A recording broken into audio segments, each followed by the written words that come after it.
J'ai toujours pensé qu'il n'existait pas une réalité, un chemin, une histoire, mais des réalités, des chemins et des histoires propres à chacun. Là où tu vois une colline, un autre voit une montagne. Là où tu vois une montagne, un autre voit une colline.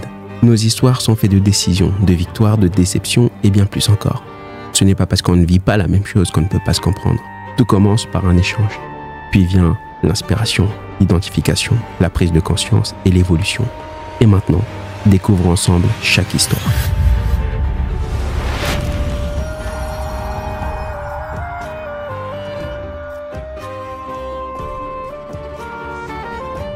Bowie. Autrement, je suis dans ma période David Bowie. Oui. Wild in the Wheel. Chanter, c'est difficile. Le poisson-petit. Bah, c'est super-héros. Moi, je voudrais bien être Superwoman. Et si vous deviez avoir un super pouvoir? Svet et moi, on va dire la même chose, c'est de pouvoir revenir dans le passé. Savoir vivre avec son âge, il faut pas vouloir être plus jeune. Avoir le Lego. Pour toute la vie. Avoir le nouveau Lego. Ça va, ça boulot. Moi, c'est Svetlana. Je suis maman aidante. Donc, j'ai arrêté de travailler, justement, au moment où le cœur de mon enfant, il s'est arrêté. Voilà. Moi, je suis Marc. Provision. Chômeur. Un succès. Un chômeur à succès, c'est excellent ça. Chômeur à succès. Magnifique. Au boulot. Très dur. Ah bon? Chômeur à succès, c'est tout. Un chômeur à succès qui va à l'école? Ouais. Ouais. Chômeur à succès. Moi, je suis le papa, Jean-Marc Sérini, parce qu'il fallait donner le nom. Moi, je suis mandataire d'assurance. Et Marc, il est en quatrième. Voilà. D'accord. Il est collégien. J'ai rencontré Svetlana, c'était en 2000. J'étais déjà papa de 2 enfants, divorcé. Des enfants qui sont grands, parce que maintenant, moi, je suis grand-père par ma fille. Et quand j'ai rencontré Svetlana, on a vécu ensemble en concubinage. Et elle pouvait pas avoir d'enfant. Elle avait essayé, mais avec son ex-mari aussi, parce qu'elle était divorcée. Et puis moi, ça m'allait très bien parce que j'avais déjà 2 enfants, donc ça avait été difficile. J'étais très jeune quand j'ai eu mes premiers enfants, donc j'avais pas tellement envie de recommencer. J'avais pas gardé forcément un très bon souvenir. Et puis les années ont passé, puis un jour elle m'a dit, soit on se marie, on fait un enfant, soit on n'est plus ensemble. Voilà. Donc on s'est mariés et on a fait en sorte d'avoir un enfant qui est Marc. Donc il est né le 24 octobre 2011.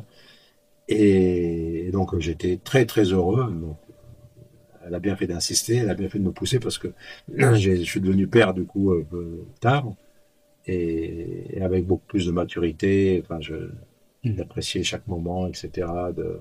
Et puis c'était une sorte de revanche avec Marc de pouvoir faire ce que j'avais pas pu faire avec mes enfants parce que j'étais beaucoup trop jeune avec les premiers. Donc j'ai pu être un bien meilleur père que ce que j'avais été. Et donc tout se passait pas trop mal. Jusqu'au 9 janvier 2016, où, on perd synthétiquement, on allait souvent dans un centre de jeu indoor à l'intérieur, où il y a un café pour les parents, ils discutent, et puis les enfants ils jouent dans des toboggans, etc. Et donc c'est pas pour moi qu'on y allait, donc on laisse Marc. Nous on va au café. Je l'accompagnais un peu. D'ailleurs, bizarrement, c'est un enfant qui était toujours très collé, quoi. Il avait du mal à faire les choses tout seul ou à prendre de l'autonomie, etc. Et il avait 4 ans, les autres s'amusaient et moi, je l'accompagnais un peu, mais je dis, je suis un peu vieux pour aller dans les toboggans au milieu des gosses, quoi. Et bon, c'est un tort que j'ai eu, mais bon. Ouais. Et donc, je l'ai laissé volontairement. Je l'ai abandonné, entre guillemets. Et je suis retourné au café, j'ai dit, il va s'amuser, il y aura d'autres copains. D'ailleurs, il n'y avait pas grand monde. Et puis, au bout d'un moment, ma femme m'a dit, mais il est où, quoi? Qu'est-ce qui se passe? Donc, il y avait des écrans qui permettaient de voir un peu où étaient les gosses. Donc, elle regarde et elle voit qu'il était allongé, inerte. Donc, panique générale, quoi. Et puis, je ne sais même plus si c'est moi qui arrive le premier ou si c'était elle. C'est moi. Elle dit que c'est elle. Voilà, moi, je me souviens très bien quand je suis arrivé. Il était mort, quoi. Donc plus que de respiration, blanc, il avait uriné, enfin bon, c'était... Alors bon, moi j'ai commencé à souffler dans la bouche pour J'ai vu les pupilles qui ont bougé comme ça. Et puis on a appelé au secours, quoi. Donc, on a commencé nous-mêmes. Enfin bon, après l'histoire, C'est Cécile qui on a commencé un peu le bouche à bouche. Enfin, et puis ensuite, la responsable du centre est venue. Elle a appelé le SAMU. Elle était au téléphone avec le SAMU qui lui donnait le rythme pour le massage cardiaque. Moi, Ma femme a pris le relais. Et puis on attendait que les secours arrivent, qui ont été très très longs. Alors on était à vol d'oiseau à 1 kilomètre de l'hôpital. Et en attendant, ma femme me dit reste dehors, et puis comme ça, tu attends l'ambulance. Et il y avait des militaires du plan Vigipirate là, qui tournaient. Donc j'aurais dit venez nous aider, quoi, parce que je pensais que les militaires ils étaient aussi formés pour les premiers secours. Alors, ils sont rentrés, c'était un peu l'affolement, ils étaient avec leurs FAMAS et tout à l'intérieur du centre, là, au milieu des autres gamins. Et puis donc le sergent, enfin, ou le chef de l'escadron, là, il a un peu déçu, mais je pense qu'il n'était pas plus à l'aise que nous, quoi. Voilà. Puis après, les pompiers sont venus, le SAMU, donc ils ont pris les choses, ils ont pris la relève. Donc après, la question que tu allais me poser, c'est comment j'ai réagi très très mal. Donc j'étais en panique complète, quoi. C'était vraiment une catastrophe parce que moi, pour moi, il était perdu, quoi. Vraiment, on était là à essayer de le ranimer et puis on avait bien vu qu'il avait été très longtemps inanimé. Donc une grande crise, quoi, de larmes, de cris. Ça a duré jusqu'au moment où finalement il est parti. Après, il y avait des moments plus calmes, mais bon, vraiment un grand désespoir, quoi. Et puis ensuite, il a été amené. Donc, il a été amené par les pompiers au service de déchocage, service d'urgence. On a été reçus.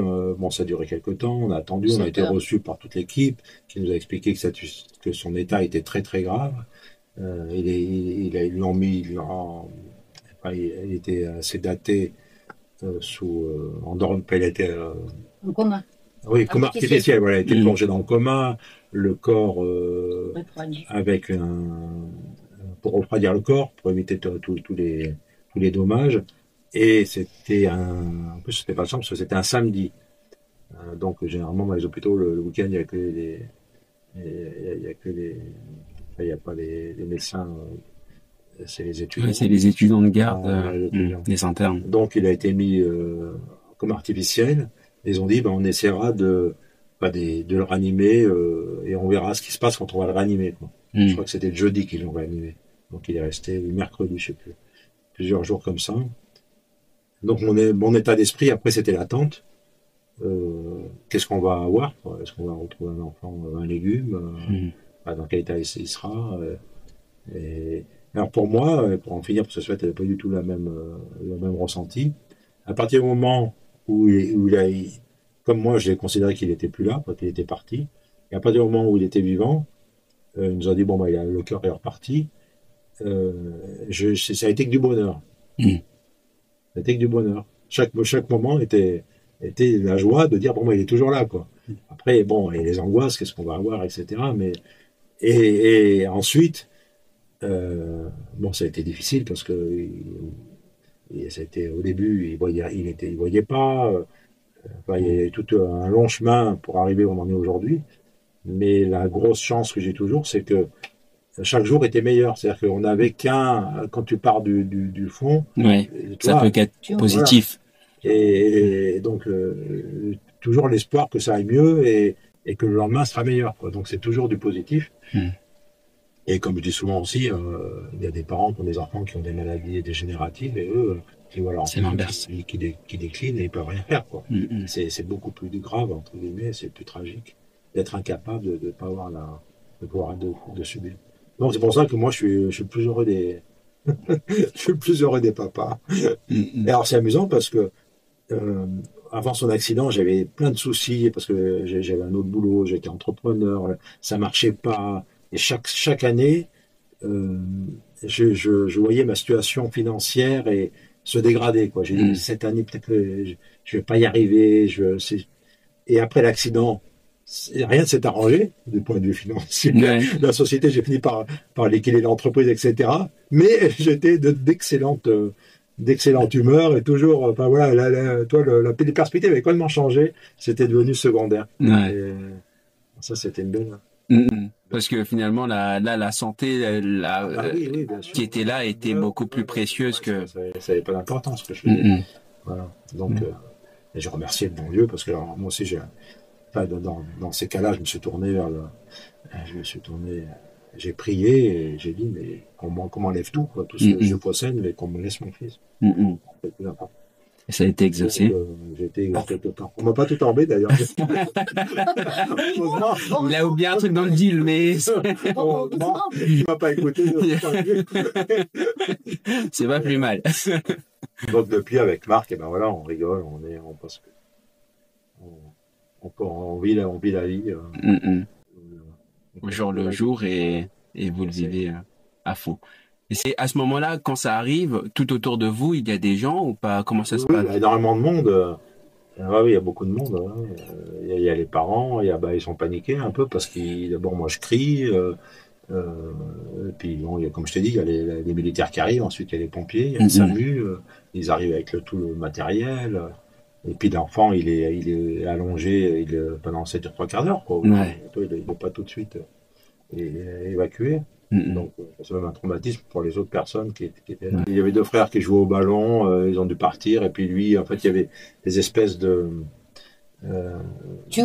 tubes, voilà, pour passer d'une certaine heure un peu en hauteur. Là. Et puis je pense qu'il a paniqué. Et alors après son accident, on a appris ce qu'il avait. C'était une malformation cardiaque qui entraîne des tachycardies jusqu'à l'arrêt du cœur. Et après, bon, on s'est souvenu, que jusqu'à l'âge de 4 ans, il faisait souvent comme ça, il se mettait là. Et en fait, sûrement, ça devait lui arriver fréquemment, ces espèces de tachycardie. Et c'était sa façon de maîtriser le truc comme ça. Et donc, voilà. Ça aurait pu arriver plus tard, ça aurait pu arriver avant, ça aurait pu arriver... à un autre moment, ouais. Voilà. Totalement. On n'a jamais... Alors ma femme, elle se bat aussi pour que les enfants à la naissance, on puisse faire des électrocardiogrammes. Parce que ça coûte pas cher et ça nous aurait permis de voir ça. Et même s'il n'avait pas été opéré, de prendre ce qu'il a eu après, la plécaïne, pour stabiliser. Voilà, Vous pouvez éviter ça. Ouais. Dans son cas, ça se voyait. Le cardiogramme, ça suffit. Parce que lui, il avait les chemins Kent qui passaient tout à côté. En fait, jusqu'à 4 ans, il n'a jamais utilisé le chemin central. Jamais. Ah ouais. Dans son cas, il fallait faire juste un cardiogramme. Un cardiogramme, ça coûte 7,50 €. Donc, quand tu comprends ça après coup, comme parent, ça fait mal. Donc, du coup, c'est un des buts pourquoi je fais tout ça. Pourquoi je raconte notre histoire, pourquoi j'écris les livres, pourquoi je participe activement dans beaucoup de mouvements, parce que je ne veux pas que ça arrive aux autres enfants. Et moi, je trouve qu'il y a, d'ailleurs, en United States of America, maintenant, il n'y a pas longtemps, il y a une nouvelle loi en Floride qui était prise. Et maintenant, par exemple, tous les enfants de l'école grande, ils sont obligés de partir, de faire cardiogramme avant de commencer de jouer dans les jeux actifs de sport. Moi, je pense qu'il faut faire même un peu plus tôt. Parce que j'ai connu les cas comme ça des enfants, après qu'on l'a opéré, même à 18 mois, un enfant, il était opéré par la même médecin qui a opéré Marc. Voilà. Donc, je sais que c'est très, très rare. Le problème que nous, on a en médecine, quand c'est très, très rare, ils disent ça vaut pas le coup de tester toute la population. Je comprends ce sens, mais peut-être juste de faire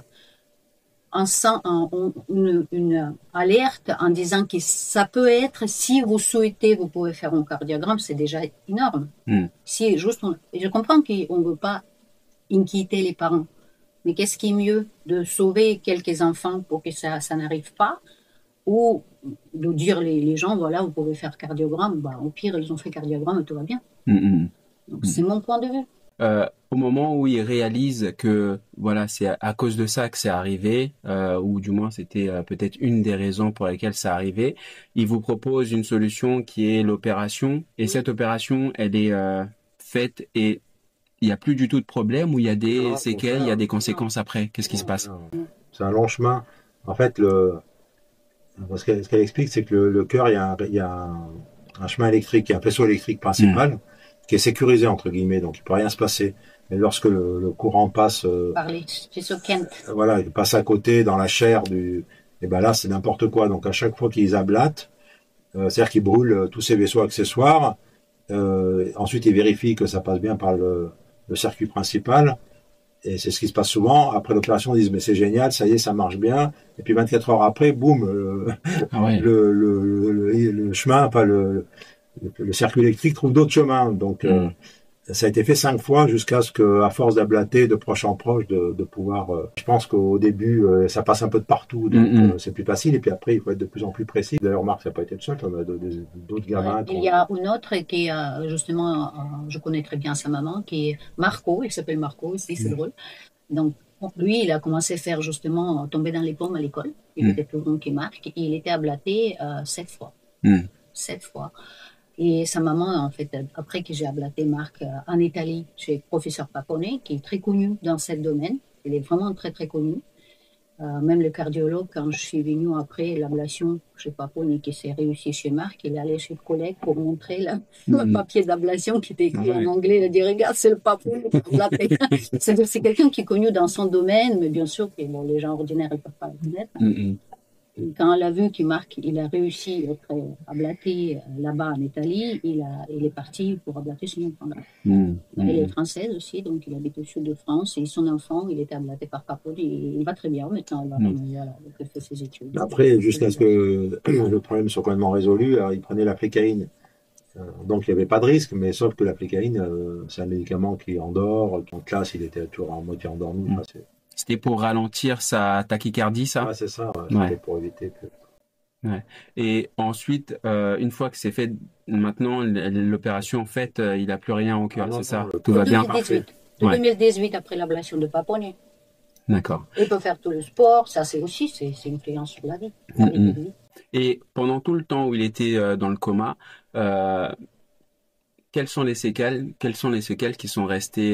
Est-ce qu'ils vous ont dit qu'il allait y avoir des séquelles? Est-ce qu'ils vous ont dit qu'ils nous ont dit que ce serait la découverte, au moment où ils allaient le réveiller. C'était le plus dur moment, c'est quand ils ont venu tous, on était dans la chambre des parents. Ça, c'était... Et ça, c'était très très dur, justement. Et ils ont venu parce qu'ils sont venus avec l'IRM de cerveau.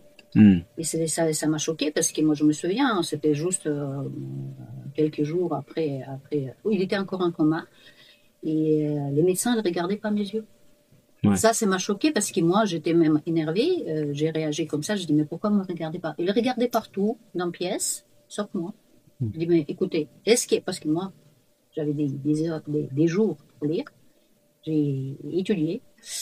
Et la seule question, je dis, écoutez, si vous devez m'annoncer le mort cérébral de mon enfant, regardez-moi dans les yeux. Ayez courage de me regarder dans les yeux. Ils ont un tout petit peu mal pris. Les médecins, quand je dis ça. Mais après, quand même, elles nous ont annoncé non, il n'y a pas de mort cérébrale. En gros, ils nous ont fait comprendre qu'il y a 80% du cerveau qui était touché. Et avec ça, quelles étaient les conséquences qui allaient se révéler après? Elles n'ont pas prononcé rien. Rien, c'était voilà, on laisse faire et on verra qu'est-ce que ça va donner. Et qu'est-ce que vous avez constaté, vous, comme... c'est les difficultés qu'il a encore aujourd'hui. Bon, il a quand même beaucoup progressé. C'est ce qu'on a fait notamment l'oxygénothérapie qui lui a donné beaucoup de tonus, etc. Mais ces difficultés qu'il a aujourd'hui, c'est la mémoire, il a du mal à se souvenir des choses. Il a des grosses difficultés à lire et à écrire, alors qu'il lit les lettres, il déchiffre très bien les phonèmes, là, O, A, U, mais bon, assembler, c'est très, très compliqué. Après, c'est des problèmes d'équilibre, un peu le côté gauche qui a souffert, donc il utilise moins bien sa main gauche. C'est finalement plus de petites choses comme ça que... Compréhension, elle est à 100%. Il écoute les livres audio, il discute comme n'importe quel gars. La logique, elle est parfaite. Heureusement, on a de la chance de ce côté. Il discute avec tous ses copains de son âge.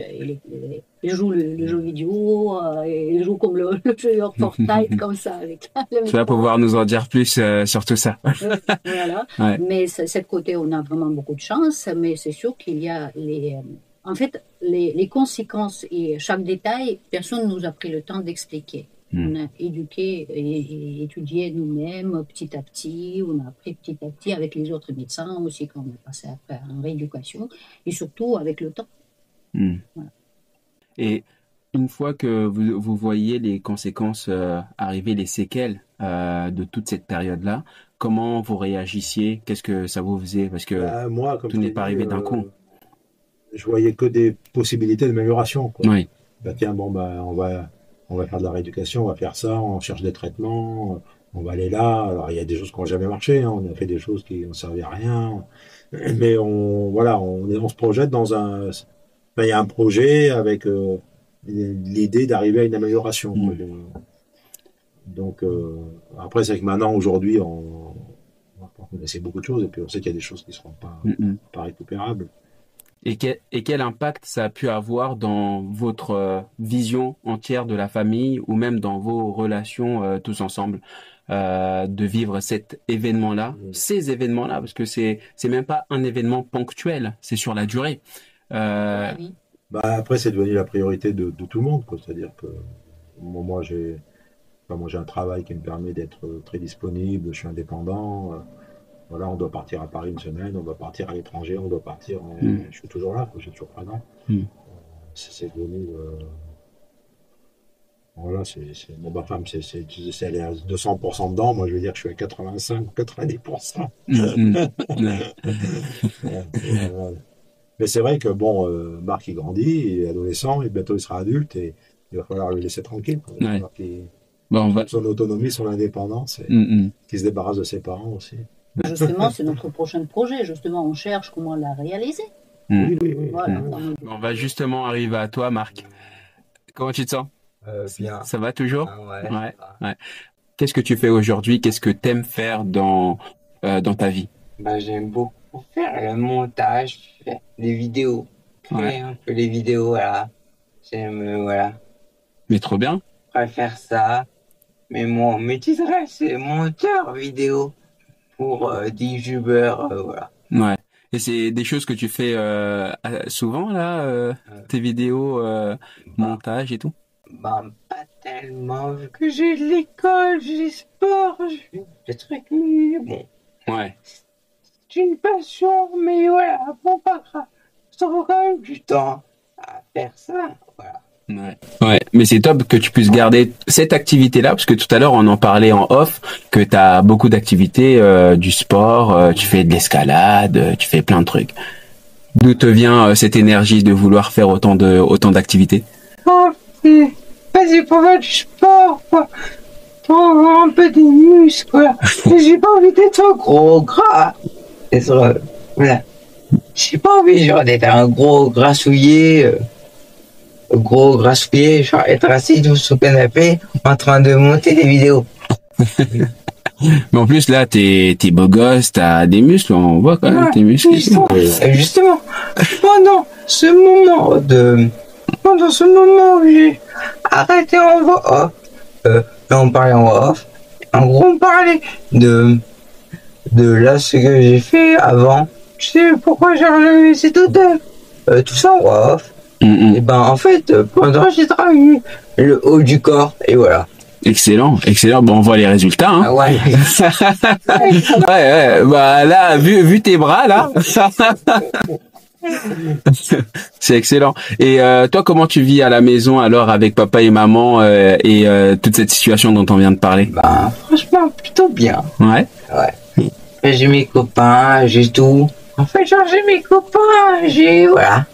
J'ai un peu mes copains qui s'adaptent. D'ailleurs, moi, j'ai bien mes copains, voilà. On se connecte sur la Xbox, sur la Play, voilà. On joue à des jeux. Et tu joues à quoi? Un peu de tout. En fait, ça tout dépend. Je joue surtout en ligne. Avec des potes. Avec des copains, voilà. Voilà. Excellent. Sur la maison. Oui, moi c'est à la maison. Il vient discuter avec moi, voilà. Excellent. Et tes copains, ça va, ils t'embêtent pas trop par rapport à ça, à l'école? Non, pas du tout. Ils sont très gentils, très sympas. J'adore les potes et voilà. Ouais. J'adore mes potes, ils sont très sympas, ils sont très ouverts d'esprit. Ils s'adaptent. Surtout à moi. Par exemple, il y avait un anniversaire sur un Nested Game. En gros, on devait faire un genre d'équipe, tout ça. Moi, j'étais le Terminator, c'était celui qui avait gardé les masques. En gros, je pouvais tirer sur tout le monde, sauf que ils n'avaient pas le droit de me tirer tout. Je vais faire des points. Bien, c'est que j'ai beaucoup aimé. Bon, en fait, t'étais le maître du jeu. En fait, j'étais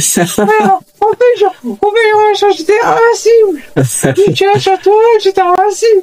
Tu sais que moi aussi, quand j'étais plus jeune, quand je jouais à des jeux vidéo, j'aimais bien m'appeler le Terminator ou Destructor. Oui. Ouais. Alors que je détruisais rien du tout. Hein. J'étais pas fort du tout, mais j'aimais bien. Excellent. Et aujourd'hui, toi, quand tu dois faire des efforts, par exemple là, marcher, tout à l'heure, t'as descendu plusieurs marches là tout seul. Moi, j'avais peur que tu tombes, j'avais peur de devoir peut-être te tenir, etc. Et pourtant, tu t'en es sorti comme un chef. Comment ça se passe pour toi? Est-ce que tu as cette appréhension? En fait, dans la vie de tous les jours, en fait, je marche comme tout le monde. Je marche, je fais tout comme tout le monde. Je marche, je monte les escaliers, je fais tout comme tout le monde, sauf courir. Je sais pas courir. Mais non, voilà, je m'adapte et voilà. Écoute, je vais pas courir, mais c'est pas grave. Non. Et je vois aussi depuis tout à l'heure les regards que vous jetez avec ton papa, comment vous vous chamaillez.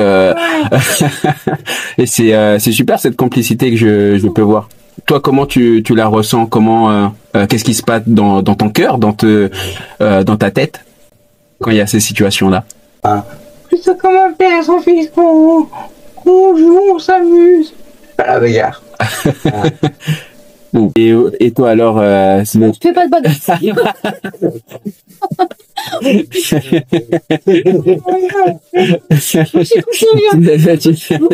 Quand je viens, c'est bon, faut bagarre, c'est fini.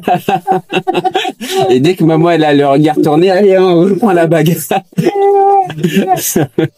Mais c'est super à voir en tout cas de voir à quel point vous avez su peut-être avec un tel événement, de tels événements, une telle période qui n'est pas finie, ouvrir les yeux sur ce qui est peut-être essentiel. Tout à l'heure, tu l'as dit, Jean-Marc, sur le fait que, en fait, l'argent, c'est pas ça qui est essentiel. L'essentiel, c'est vraiment la santé. C'est vrai que c'est quelque chose qu'on répète souvent, qu'on entend souvent, mais qu'on ne réalise pas tant que la situation n'est pas arrivée. Ouais. Et là, on est particulièrement de bonne humeur parce que comme il y a eu son opération avant-hier, et malgré tout, on était stressé de cette opération. Bon, il n'y avait pas de raison. Donc là, on est un peu fou. En mode. Parce que tu récupères maintenant son niveau, il faut travailler un peu, mais il va. Vous aurez interviewé avant l'opération. Ouais. Ça n'aurait pas été la même ambiance. Non, on était stressé. On se chamaillait, on se prenait. Oui, c'est normal parce que l'opération, d'ailleurs, Mac, en général, en presque 10 ans, il a eu 11 opérations. Donc, et malgré tout, c'est toujours un moment très, très stressant. Même si on ne connaît pas le cœur, malheureusement.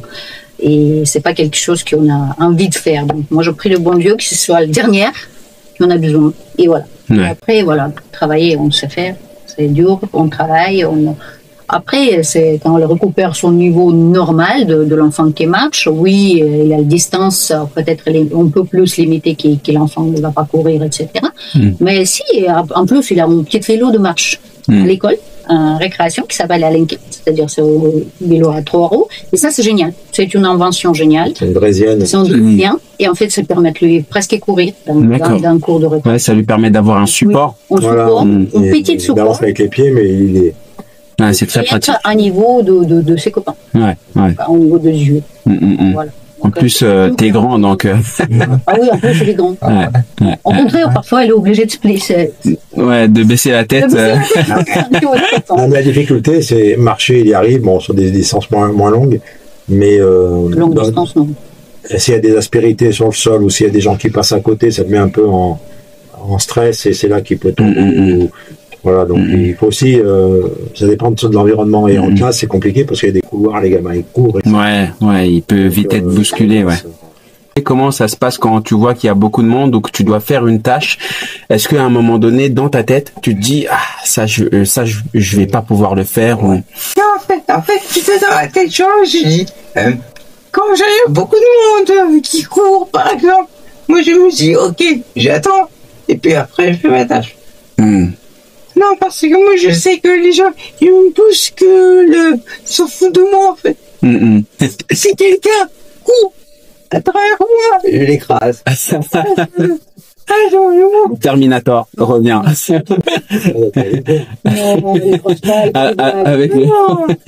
Mais non, mais quand tu es à la maison, je suppose que votre travail... complètement autonome. À la maison, on est complètement autonome. Descendre l'escalier, salle de bain toute seule, on est autonome complètement à la maison. Et qu'est-ce que ça a impacté dans votre vie? Tout à l'heure, on a parlé des émotions, bien sûr, mais dans votre quotidien, dans les tâches que vous devez faire, dans les changements que vous avez dû mettre en place. Numéro 1, c'est qu'on a déménagé. Ouais. Parce qu'on habitait à Grenoble, dans le centre-ville, dans les rues piétonnes, on ne pouvait pas se garer. Bon, c'était infernal. Et donc la chance, c'est que mes parents, ils habitent dans une propriété où il y a 2 bâtiments. Donc il y a des bâtiments qu'on a rénovés et qu'on a rendus habitables. Et du coup, là, on peut se garer en bas. Et voilà, donc numéro 1, c'était de déménager. Et puis bon, comme je t'ai dit, moi je suis très disponible, donc j'avais marqué à l'école, je vais le chercher. Et vous avez su faire peut-être les choses aussi en vous répartissant les tâches comme ça, ou ça s'est fait aussi de manière totalement naturelle? Ouais, ça s'est fait parce qu'au début, j'essayais de suivre le rythme scientifique qu'elle imposait avec toutes ses publications, etc. Puis vraiment, j'ai compris qu'allez, j'allais lui laisser la tâche de tout ce qui était recherche médicale, scientifique. Parce que, bon, au début, je lisais ce qu'elle disait, j'essayais de... et puis je pouvais pas suivre le rythme parce qu'elle est passée nulle. Donc voilà, sa tâche, c'est tout ce qui est médical. Et puis la maison, c'est de la maison aussi. Et puis moi avec Marc, voilà, c'est l'école, c'est le sport, c'est toutes les activités annexes. Le voyage, tout ça, on a fait toujours. Quelque chose que j'adore quand on organise même un voyage, par exemple pour médical. On a toujours essayé de faire, par exemple, médical que demi-journée, et l'autre demi-journée, on fait les visites. À chaque fois qu'on faisait même les rééducations en Bretagne, le matin on fait les rééducations, après-midi on est à la plage, on cherche les crevettes, etc. Et ça, je trouve que ça, c'est créer un équilibre. Admettons que votre vie aujourd'hui c'est un livre. Si vous deviez nommer le chapitre dans lequel vous êtes aujourd'hui, ça serait quoi le nom de ce chapitre? Moi, je pense que c'était plutôt un chapitre rentré dans la vie professionnelle. Choix de vie professionnelle pour Marc. Parce que nous, on est concentré sur Marc. Donc là, le chapitre, c'est même plus aux rééducations. Les rééducations, en fait, elles sont tous en place. On continue. On n'a déjà mis en place.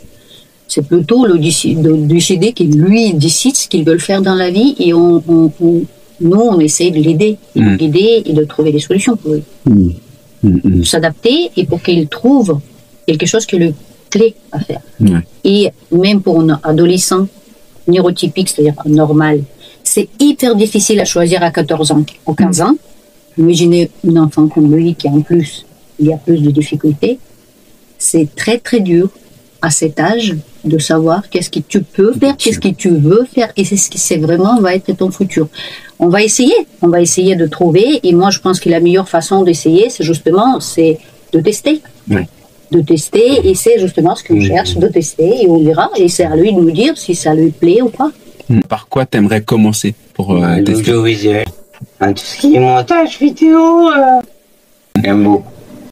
Mais c'est-à-dire qu'il faut se mettre aussi dans l'idée que difficulté pour lire, difficulté pour écrire, difficulté pour se déplacer.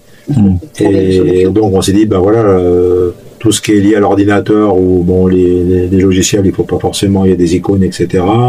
Et voilà, c'est quelque chose qui peut être dans une bonne logique. Et puis, on peut aborder, quoi. Ouais.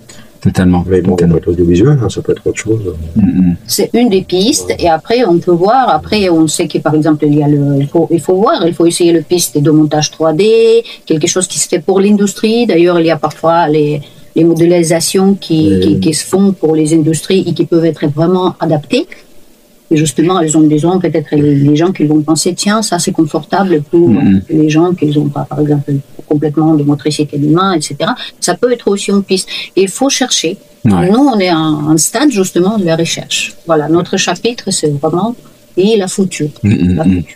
Donc c'est plus ce domaine.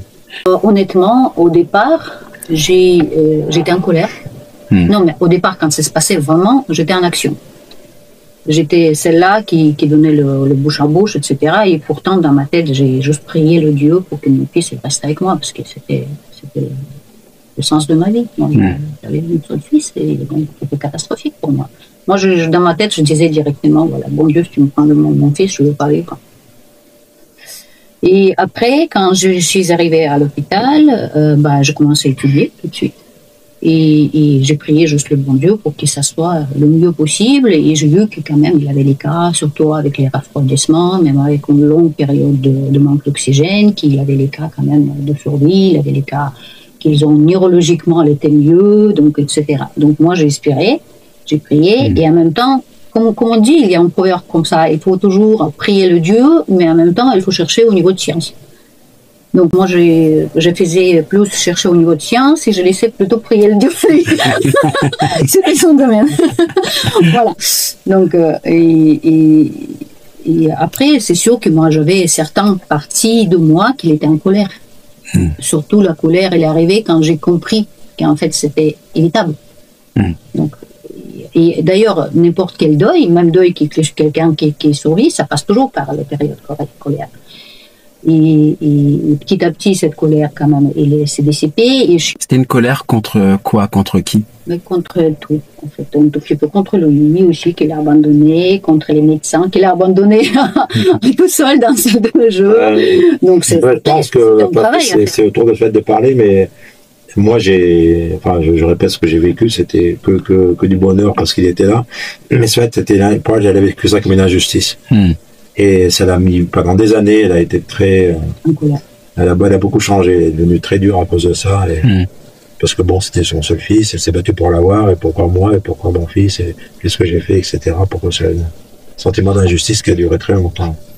Oui, c'était une justice, et surtout, je ne comprenais pas pourquoi c'était pas prévisible, et j'ai cherché à comprendre. Donc, en même temps, je peux dire que cet état de colère, ça m'a donné des forces justement à chercher. Bon, après, je suis passée dans la phase d'acceptation et après, moi je pense que maintenant, c'est plutôt, je suis passée, ça a pris des années quand même, mais je suis passée, par exemple, écrire le livre, c'était aussi une façon d'évacuer et de raconter cette histoire, c'était presque comme un acte psychologique pour moi. Parce qu'il fallait que ça sorte, il fallait que je pose les mots. Et après, c'est venu aussi le période... À cause que moi je cherchais, j'ai devenu une partie des groupes anglophones, francophones, en discutant justement des thématiques précises. Ça m'a créé en fait un groupe de gens avec qui discuter. Ça m'a créé des amis. C'est drôle à dire, par exemple, parce que moi j'ai des amis, mais vraiment des amis assez proches avec qui je discute très proches. On ne s'est jamais vus. On dit que par exemple online on ne peut pas trouver les amis. Je peux vous dire que c'est pas vrai. Parce qu'il y a les amis avec qui on a discuté, on a même créé les études cliniques ensemble, c'est-à-dire on a participé dans les études cliniques et on ne s'est jamais vu. Mais on a vu juste online avec les Zooms. Mais on ne s'est jamais vu en réelle vie. Et c'est quelque chose, c'est une richesse aussi, parce que c'est créer le lien à travers le monde, c'est-à-dire... Moi, quand je poste, parfois les gens me disent mais comment tu fais? Tu postes en 3 langues, parfois tu postes en russe, parfois tu postes en français, parfois tu postes en anglais. Je dis mais oui, mais le problème que moi j'ai des gens qui parlent 3 langues et tout le monde veut savoir qu'est-ce qui se passe. Oui, il faut que parfois je poste avec les sous-titres, comme ça tout le monde peut lire. Mais c'est vrai que je peux pas séparer ça parce que j'ai les gens de différents pays, et on discute et il faut que je les informe. Et ça, c'est une façon aussi d'informer beaucoup de monde en même temps. Bien sûr, bien sûr. Ton cheminement de pensée, qu'est-ce qui a fait que tu puisses te réapaiser, que tu puisses peut-être voir les choses différemment aujourd'hui? Parce que moi, je vois bien que quand même, finalement, on arrive à construire le vie intéressant pour Marc, qu'il réalise, qu'il a les rêves. Je vois bien qu'il est intelligent, je vois bien qu'il a les amis. En fait, c'est ça qui m'a fait énormément, surtout au début. Après, moi, je travaillais beaucoup c'est-à-dire travailler, inviter les copains, de faire les connaissances, etc. Tout ça, c'était aussi de boulot.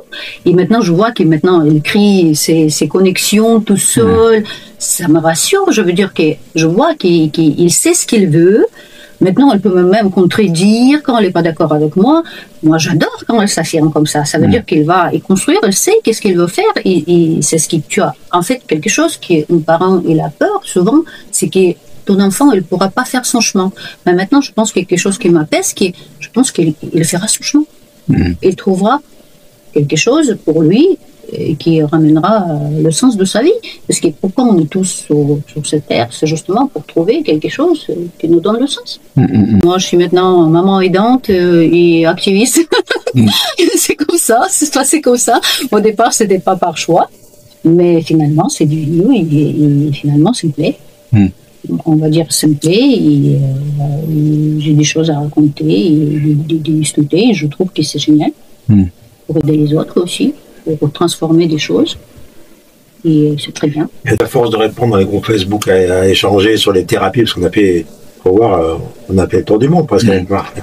On a fait des cellules souches, on est allé, on a fait plein de thérapies, donc elle donne des conseils, les parents l'interrogent au milieu de la nuit, elle répond, elle répond à tout le monde, alors que ça lui rapporte rien, mais elle aide tout le monde. Et c'est bien, c'est la fois où on était à l'hôpital à Nice, il y a une dame qui s'approche et me dit « Ah ouais, mais je vous connais, je vous suis !» Et puis elle voulait se prendre en photo, son mari « Prends-moi en photo !» Bon, c'est devenu une personnalité de... Mais que dans le médical, mais en plus... Moi, pour les parents d'enfants handicapés. Mais je précise, moi je ne fais pas de médical, je suis une maman. C'est-à-dire que quand les parents me demandent quelque chose, moi je leur raconte qu'est-ce que nous on a fait, et je donne toujours, par exemple, les contextes scientifiques, et je peux donner les contacts de notre médecin qui nous a soignés, mais moi je suis pas médecin.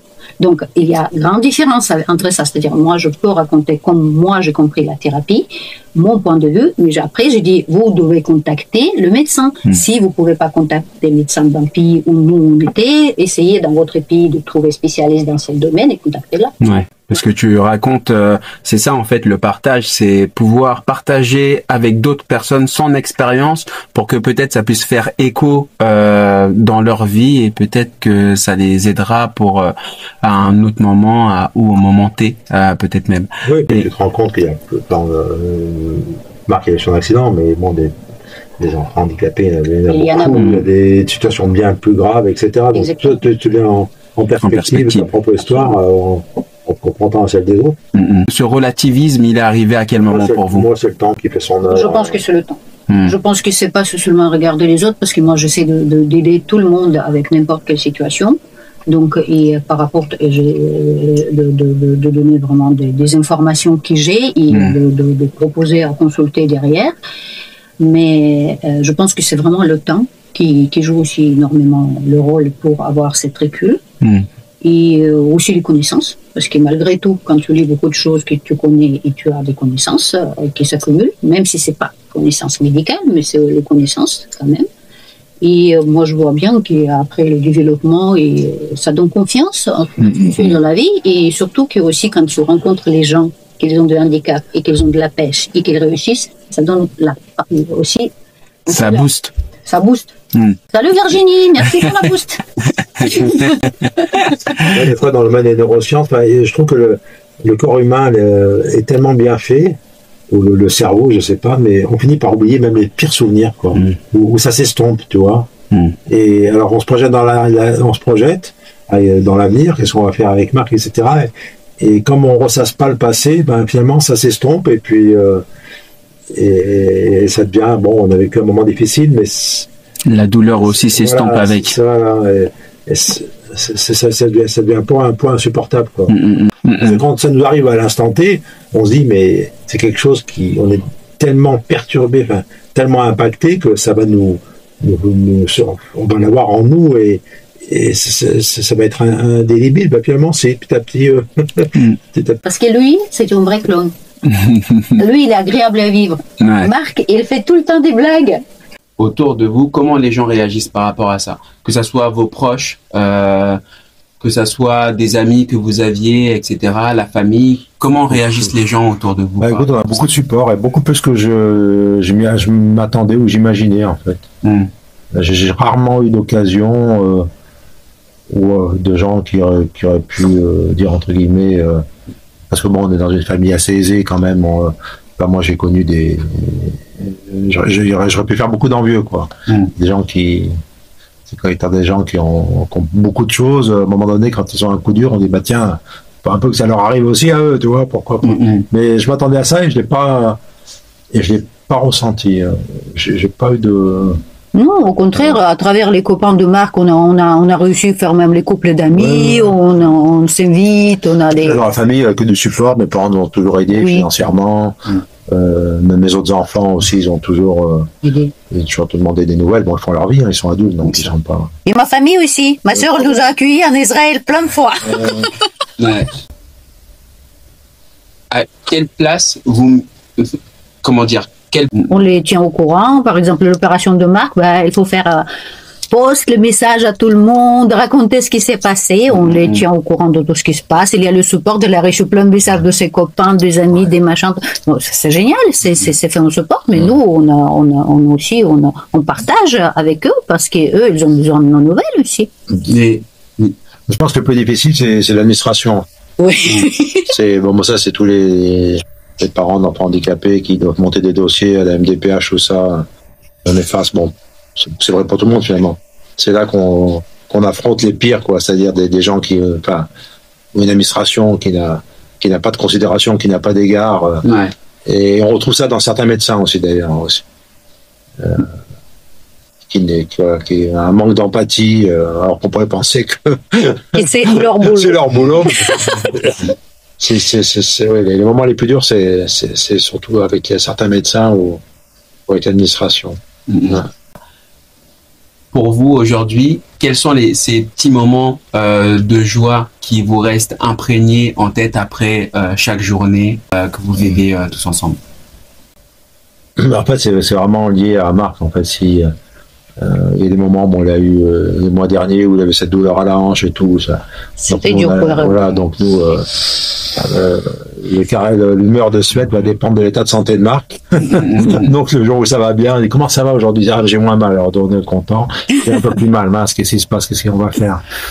Quand on rigole avec lui, quand on fait des choses ensemble, mais maintenant il est grand, il passe beaucoup de temps dans sa chambre, depuis on voit pas la journée. Et puis il veut qu'on le laisse tranquille.